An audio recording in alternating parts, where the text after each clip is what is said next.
ওষুধটা আমি এখন ছাড়াই বের করেছি। আর এই যে হাত মুখে করেই জল নিয়েছি আমি, কি করবো বুঝতে পারছি না।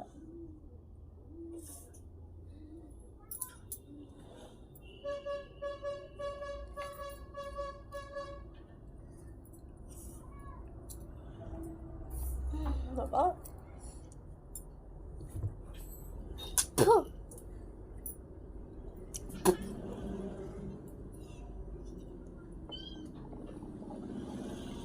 তো বন্ধুরা দেখো, ওষুধ খেতে আমার